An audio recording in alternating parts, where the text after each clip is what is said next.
Well, hi there, boys and girls. Today we're going to take a look at comparison of series, and we're going to see if we can't break some series down into a known p-series or a known geometric series, even though they're going to look sort of scary.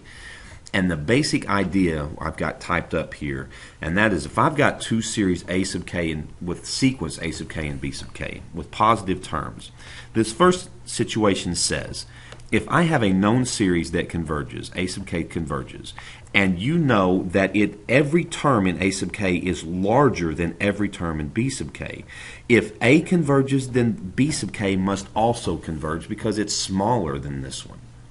And conversely, if I know that b sub k diverges, by the way, this is supposed to be an a sub k up here. If b sub k diverges and I find another series that's larger than that, it must also diverge. Let's take a look at what I mean by this.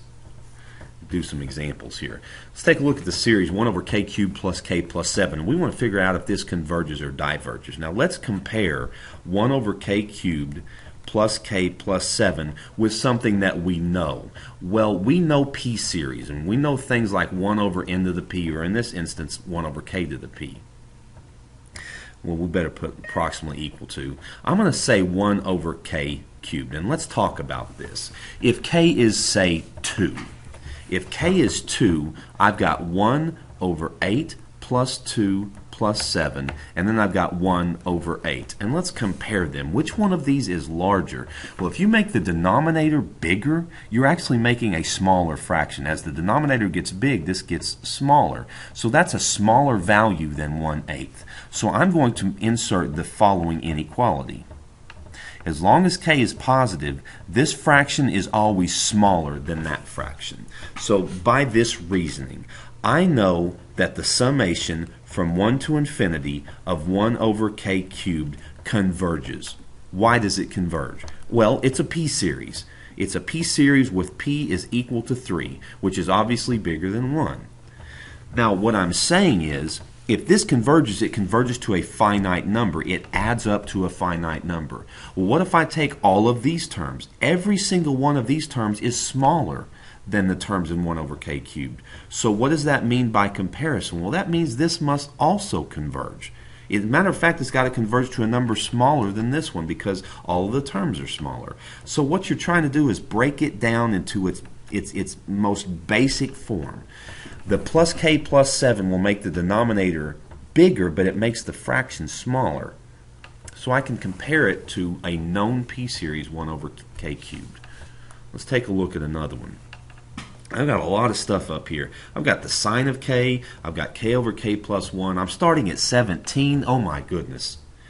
Well, let's talk about the sine of k. Negative 1 is less than or equal to the sine of k, which is less than or equal to 1. That's just true. We knew that from pre-cal. And if I square it, I know that the sine of k squared is always smaller than or equal to 1. That means that my top number basically is in between 0 or 1. Now what do we have in the bottom? In the bottom I've got 1 over k squared plus k. What do you think I'm going to compare this to? Well, now I could use a telescopic series here maybe, but it's just does it converge or diverge? I'm going to compare this to the series 1 over k squared.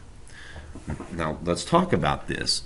1 over k squared plus k is smaller than 1 over k squared, especially we're starting with 17. As long as it's a positive number, this is smaller than that. Plug in any number you'd like. Plug in 3. You've got 1 over 12 and 1 over 9. 1 over 12 is smaller. Well, what does 1 over k squared do? What does this series do? This series converges. Why does it converge, Mr. G? This converges because it's a p-series with p equal to 2, which is bigger than 1. That's a convergent p-series. Well, if that converges, that means it reaches a finite number and stops adding any more value to the series. Well, then what about this one? This one is smaller than that. That means that this must also converge by a comparison test. Again, we broke this down. We basically ignored the sine of k because that's always less than or equal to 1 after we square it. And the k squared plus k, we're ignoring the plus k. We're trying to break it down to a p-series to compare it to that. Let's take a look at another one. arctan of k. Some of us had this conversation. As k goes to infinity, you know that the arctan approaches pi over 2. So I could pull that out in front. And here's what I'm trying to say to you. I know that 1 over k cubed, I know that that converges. But what if I multiply a convergent series by a number bigger than 1? You know, what is pi over 2 times convergent? Well, if 1 over k cubed converges to something, that means it has a limit. It's got a limit somewhere. Well, I'm pretty sure it's less than 1.5. If you took that finite number and multiplied it by pi over 2, it is still finite.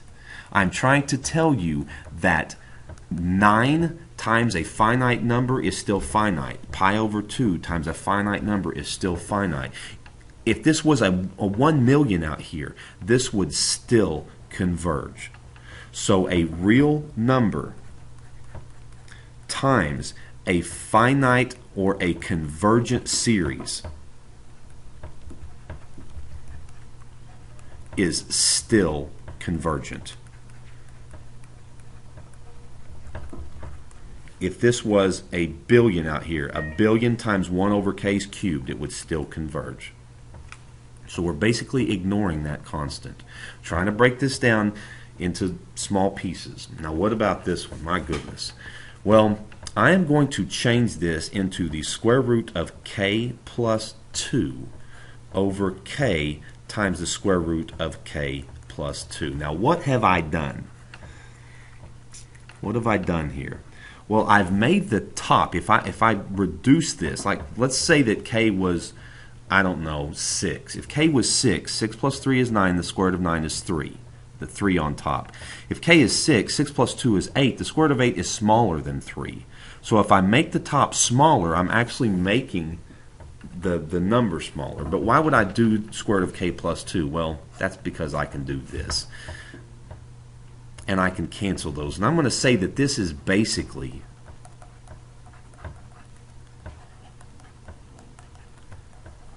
series 1 over k. Basically 1 over k. Now what does 1 over k do?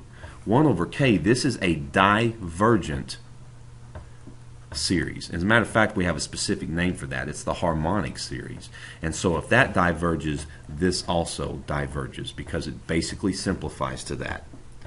I know it looks like we're doing a little magic and hocus pocus here, but we're just asking ourselves, what does this series basically look like if we simplify it down? So here I've got a lot of things to write out here. What we're saying here with this, all of these words, are if you compare two series and you get a finite positive number, then the two series behave in the same way. Basically, 2 times a convergent series is still convergent. Or divergent divided by 10 is still divergent. So if you have a series that is 1/10 of a known divergent series, it's still going to diverge.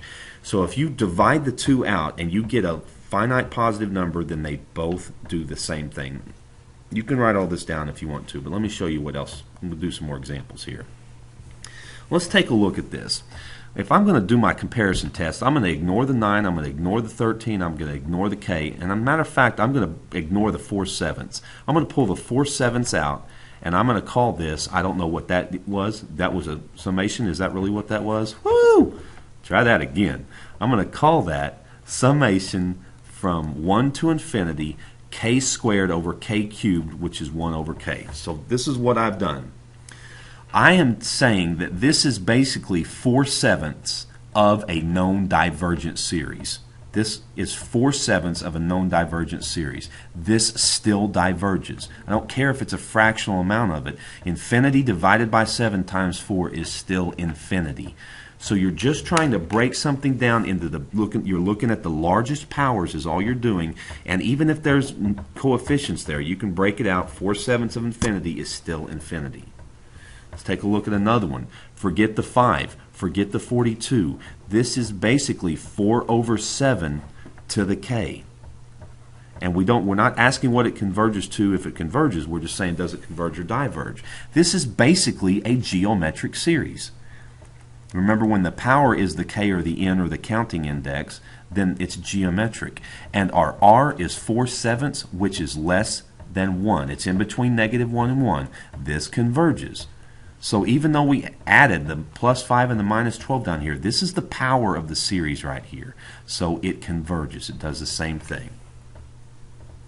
Well, what about this example? 1/3 to the n plus n. Which one of these is more powerful? You should know that the exponential is more powerful than the polynomial. I'm going to basically compare this to the summation 1/3 to the n, which is the same thing as the summation 1/3 to the n. This, again, the n is the exponent. This is a geometric series, and it converges. Why does it converge? Because 1/3 is your ratio, which happens to be less than 1. It's in between -1 and 1. So this converges. All right, let's take a look at another one. What do you think I'm going to ignore here? Look at this cosine. Cosine squared. We've already established that cosine and sine is always less than or equal to 1. So this is like a -1 here. This would simplify to n over n squared, which is what? 1 over n. What do we call that series? That is the harmonic series. What does the harmonic series do? It diverges. So this series will also diverge. We're just trying to break it down. If it looks like a duck and it walks like a duck and it talks like a duck, it's a duck. Forget that. Simplify that to 1 over n. What do you think we're going to do on this example? Forget the 2. Forget the 5. This is basically 1 over n squared. What does 1 over n squared do? Well, that's a p series with p equal to 2, which is greater than 1. That converges. Trying to make things easy on you so you can recognize convergence and divergence almost automatically. That's all I have, so we're going to practice this tomorrow, and I will see you guys then.